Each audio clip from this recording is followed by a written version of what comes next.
नमस्कार। प्रादेशिक समाचार के साथ मैं कामिनी। पहले मुख्य समाचार।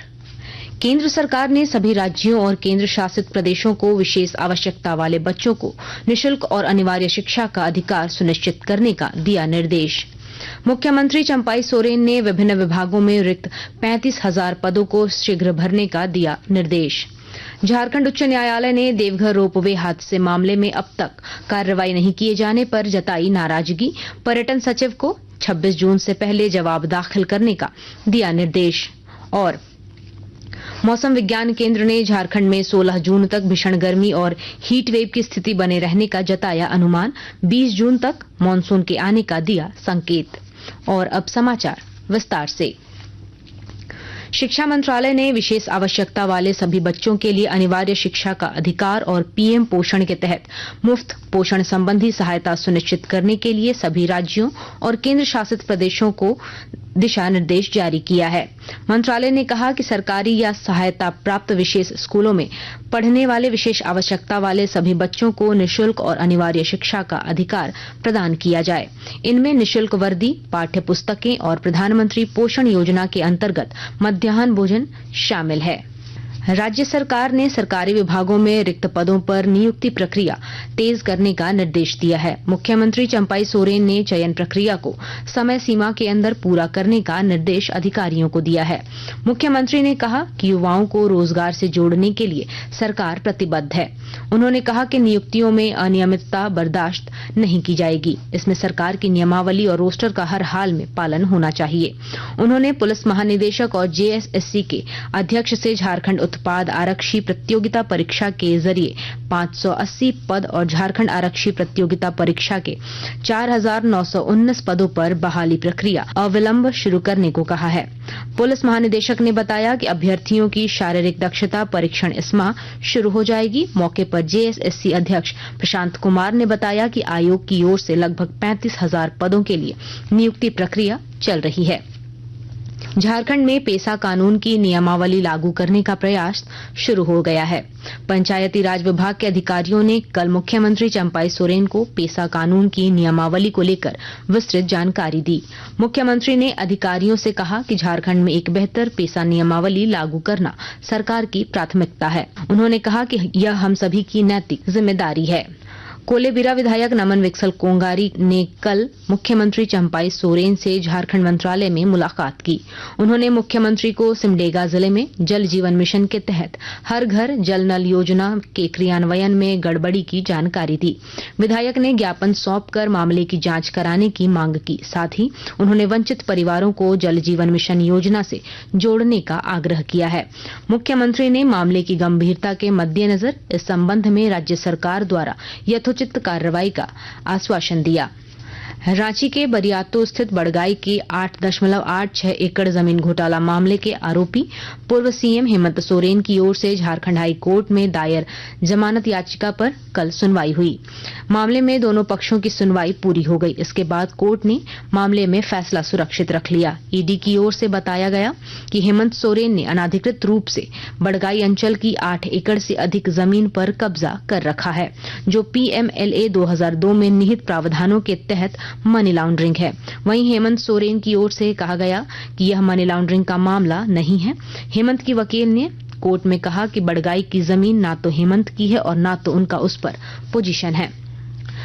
पूर्वी सिंहभूम जिले के एमजीएम डिमना वन प्रमंडल के बड़े भूभाग पर बांस की खेती की योजना बनाई गई है। विस्तृत जानकारी दे रहे हैं हमारे संवाददाता। पूर्वी सिंहभूम जिले के एमजीएम डिमना वन प्रमंडल में बड़ी भूमि पर बांस का बखार लगाया जा रहा है। पूर्वी सिंहभूम जिला वन विभाग ने इसको लेकर बांस की खेती की योजना बनाई है। बांस की खेती से न केवल हाथियों को गांव में प्रवेश से रोका जाएगा, बल्कि यह बांस स्थानीय लोगों के रोजगार और स्वरोजगार का माध्यम भी बनेगा। बंस करील बांस की बखार में अंकुरित होने वाले नए पौधे को कहा जाता है। बाजार में यह 100 से 150 रुपए किलो बिकता है। हरा सोना के नाम से मशहूर बांस की फसलों को खेत में बार बार तैयार करने की नौबत नहीं आती है। इसका उपयोग लोग तरह तरह के व्यंजन और अचार बनाने में करते हैं। डॉक्टर राजेश कुमार लालदास, आकाशवाणी समाचार, जमशेदपुर। आकाशवाणी के ताजा तरीन समाचारों के लिए आप हमारी वेबसाइट newsonair.gov.in पर लॉग ऑन कर सकते हैं। ताजा समाचार X handle @AIR news alerts और Facebook page all India radio news पर भी उपलब्ध है। आप प्रादेशिक समाचार एकांश के X handle @AIR news _Ranchi और फेसबुक इंस्टाग्राम पेज तथा YouTube channel AIR news Ranchi पर भी हमारे बुलेटिन सुन सकते हैं। प्रादेशिक समाचार आप आकाशवाणी रांची से सुन रहे हैं। झारखंड उच्च न्यायालय ने देवघर रोपवे हादसे में सरकार की ओर से अब तक कार्रवाई नहीं किए जाने पर नाराजगी जताई है। अदालत ने कोर्ट में उपस्थित पर्यटन सचिव मनोज कुमार से पूछा कि इस मामले में सरकार ढुलमुल रवैया क्यों अपना रही है, जांच रिपोर्ट के बाद भी कार्रवाई क्यों नहीं की जा रही है। इस पर सचिव ने बताया कि इस मामले पर 26 जून को बैठक प्रस्तावित है। इस पर अदालत ने सचिव को 26 जून के पहले बैठक कर निर्णय लेने और कोर्ट को सूचित करने का आदेश दिया। मामले की अगली सुनवाई 26 जून को होगी। बता दें कि अप्रैल 2022 में देवघर के त्रिकुट पर्वत पर रोपवे हादसा हुआ था, जिसमें 3 लोगों की मौत हो गई थी। हाईकोर्ट ने इस पर स्वतंत्र संज्ञान लिया था और मामले की सुनवाई कर रहा है। राजधानी रांची के पंडरा ओपी क्षेत्र के बजरा में अपराधियों ने कल एक ज्वेलरी की दुकानों से लाखों रुपए मूल्य के गहने लूटकर फरार हो गए। दुकान में लूट की सूचना मिलते ही पूरे शहर में सघन चेकिंग अभियान शुरू कर दिया गया। हालांकि देर रात तक अपराधियों का पता नहीं चल सका। कोतवाली डीएसपी प्रकाश सोय ने बताया कि पूरे मामले की जांच पड़ताल की जा रही है। माता वैष्णो देवी जा रहे श्रद्धालुओं की बस पर आतंकी हमले की विहिप और बजरंग दल के सदस्यों ने कड़ी निंदा की है। गिरिडीह जिला मुख्यालय में कल टावर चौक पर आतंकी हमले में मारे गए श्रद्धालुओं को श्रद्धांजलि दी गई। भाजपा की नेता विनीता कुमारी और शिव पूजन ने केंद्र सरकार से इस हमले के दोषियों को फांसी की सजा देने की मांग की है।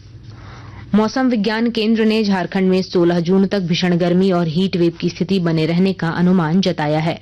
केंद्र के अनुसार राज्य के 18 जिलों में हीट वेव जारी है। कल पलामू, चतरा, गढ़वा में पारा 45 डिग्री सेल्सियस के पार दर्ज किया गया, जबकि राजधानी रांची का अधिकतम तापमान 41 डिग्री सेल्सियस रिकॉर्ड किया गया। इधर मौसम विज्ञान केंद्र ने जानकारी दी है कि इस बार राज्य में मानसून 20 जून तक प्रवेश करेगा। पिछले दिनों बंगाल की खाड़ी में लो प्रेशर एरिया बना था, जो अब कमजोर पड़ गया है। इसके कारण मानसून की गति धीमी हो गई है। और अब अखबारों की सुर्खियां। राज्य से प्रकाशित लगभग सभी अखबारों ने राज्य में सरकारी पदों पर नियुक्ति प्रक्रिया तेज करने और मुख्यमंत्री के निर्देश को प्रमुखता से प्रकाशित किया है। प्रभात खबर लिखता है, सितंबर तक 40,000 को नौकरी। दैनिक भास्कर ने रांची में ज्वेलरी दुकान से 50 लाख रुपए मूल्य के जेवर की लूट की घटना को पहली सुर्खी बनाई है। दैनिक जागरण ने आयुष्मान कार्ड से वंचित लोगों का भी इलाज कराने के सीएम के निर्देश की खबर को पहले पन्ने पर जगह दी है। दैनिक हिंदुस्तान ने झारखंड में मुफ्त बिजली का दायरा और गैस पर सब्सिडी बढ़ाए जाने संबंधी खबर को प्रमुखता से प्रकाशित किया है। राष्ट्रीय नवीन मेल ने राज्य में पेसा कानून जल्द लागू करने के मुख्यमंत्री के फैसले को पहले पेज पर जगह दी है। अंग्रेजी अखबार द टाइम्स ऑफ इंडिया और हिंदुस्तान टाइम्स ने नीट परीक्षा में ग्रेस मार्क्स पाने वाले विद्यार्थियों के लिए फिर से परीक्षा आयोजित करने के सरकार के निर्णय को पहली सुर्खी बनाई है। और अब अंत में मुख्य समाचार एक बार फिर। केंद्र सरकार ने सभी राज्यों और केंद्र शासित प्रदेशों को विशेष आवश्यकता वाले बच्चों को निःशुल्क और अनिवार्य शिक्षा का अधिकार सुनिश्चित करने का दिया निर्देश। मुख्यमंत्री चंपाई सोरेन ने विभिन्न विभागों में रिक्त 35,000 पदों को शीघ्र भरने का दिया निर्देश।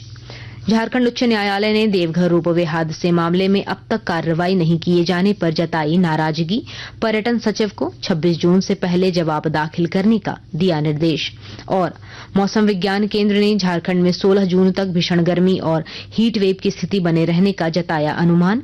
20 जून तक मानसून के आने का दिया संकेत। इसके साथ ही आकाशवाणी रांची से प्रादेशिक समाचार का ये बुलेटिन समाप्त हुआ। नमस्कार।